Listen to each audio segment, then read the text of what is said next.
Ça me rend très fier et très heureux de savoir qu'avec un peu de bois, un peu de colle, un peu de peinture et d'huile de coude, on arrive à faire voler les gens et c'est un bonheur incommensurable.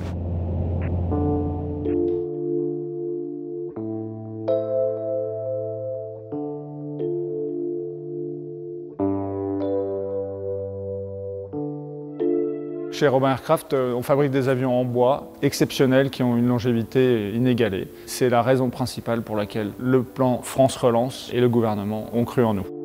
Nous sommes le seul fabricant d'avions certifiés en bois au monde. Des avions fabriqués en France par des artisans, par un groupe de 70 personnes. Des métalliers, des tôliers, des soudeurs, des menuisiers, des entoileurs, des peintres, des électriciens, un sellier, il y a le bureau d'études, il y a la logistique. 70 personnes, on les réunit et ces gens-là sont capables de sortir un avion. C'est quand même assez extraordinaire.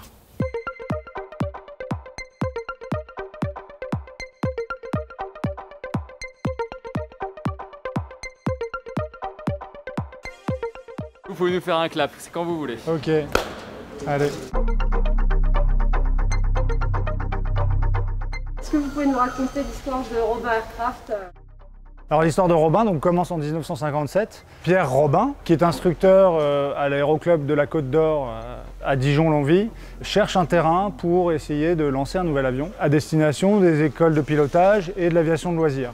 Et il a créé la première partie de l'entreprise avec le demi-tonneau, où est actuellement la menuiserie. 1958, premier vol du DR-100. Ensuite, il y a le DR-1050, le Sicile Record, qui sont des avions qui ont commencé à faire la renommée de Robin. Puis est arrivé le DR-400 en 1972. Et en fait, l'usine a brûlé très rapidement après. Et dès le lendemain, Pierre Robin a décidé de reconstruire l'usine et de dire on reprend la production. Et une semaine plus tard, ils étaient déjà repartis sur la production de ce DR-400, qui, on le sait tous aujourd'hui, est un avion emblématique.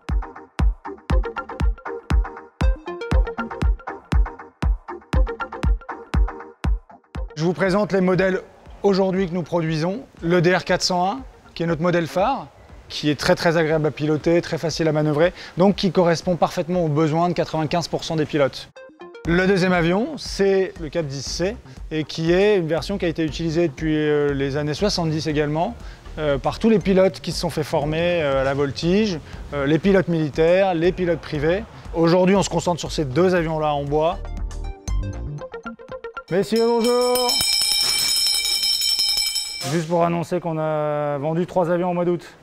T'as entendu, Romain? Ouais, ça va. Ouais, c'est une bonne nouvelle.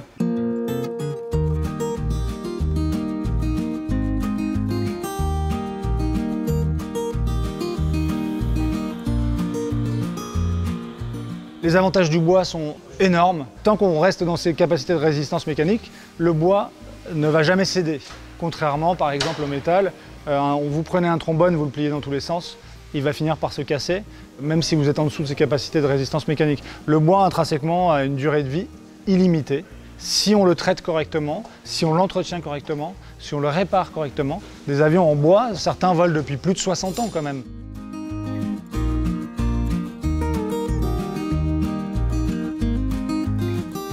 Je m'appelle Axel, j'ai 25 ans. Je suis menuisière aéronautique. À la base, j'ai un bac pro menuiserie et un CAP ébénisterie. On m'a dit, tiens, viens travailler ici et tu verras, c'est génial, on fait des super avions en bois.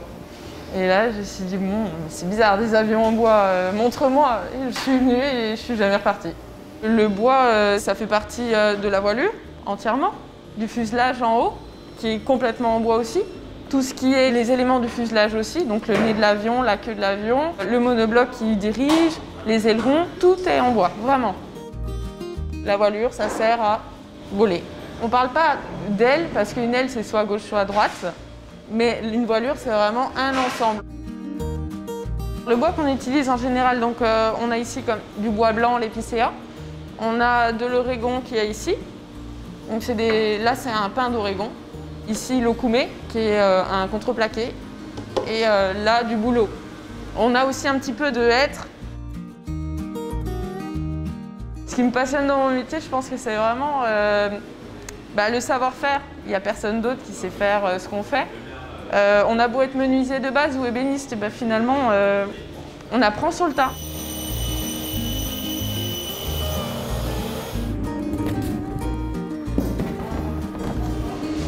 Ça me passionne de me dire que je pars d'une planche pour finir à un avion qui vole.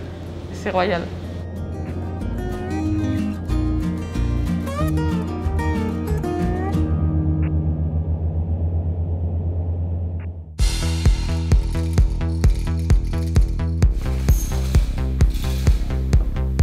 Ce que j'ai beaucoup aimé dans ce plan France Relance, c'est le fait de financer la création d'emplois et l'optimisme.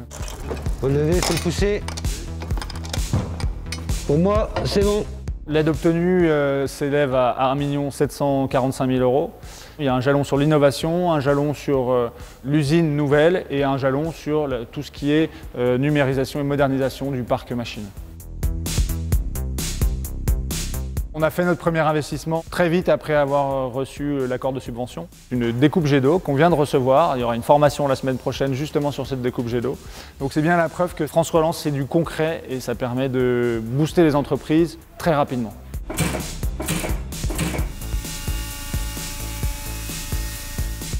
Avant, il nous fallait 2 machines pour faire toutes les découpes pour lesquelles on avait besoin. Prochainement, on en aura besoin de plus qu'une. Le principe d'une découpe jet d'eau, c'est une machine qui va découper avec de l'eau sous très haute pression. On a plus de 3000 bars pour celle-ci, avec un abrasif supplémentaire qui vient s'ajouter à la pression de l'eau.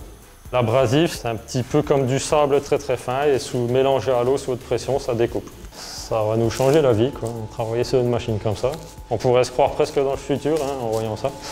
Je pense qu'on va gagner facilement 60% de temps sur la découpe. Ça, c'est avec la poinçonneuse à commande numérique, l'ancienne machine, donc qui laisse d'écran, qu'on est obligé de reprendre. C'est une perte de temps à l'heure actuelle. Et ça sera les nouvelles pièces quand elles seront passées avec la nouvelle machine découpe jet d'eau. C'est net, c'est propre, c'est plus besoin de reprise.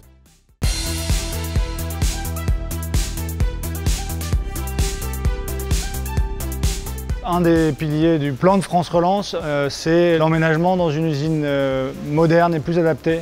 L'usine actuelle, les locaux dans lesquels nous sommes datent de 1972.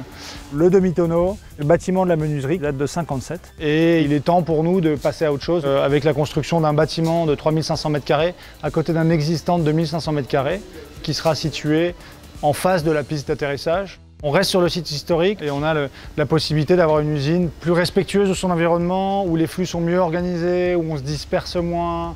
Et puis ça va avoir un impact sur nos clients, sur notre personnel, en termes d'image, en termes de motivation.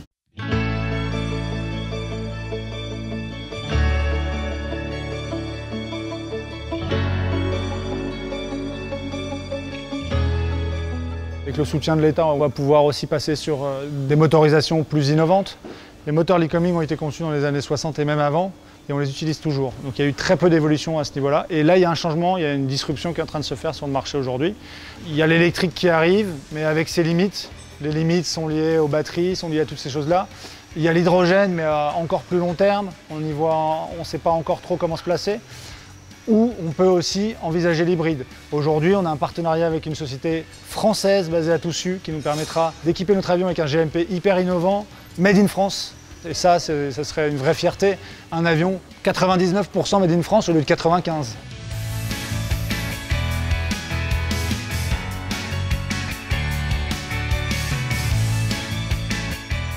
Nous avons eu la visite du président, une visite surprise en février dernier.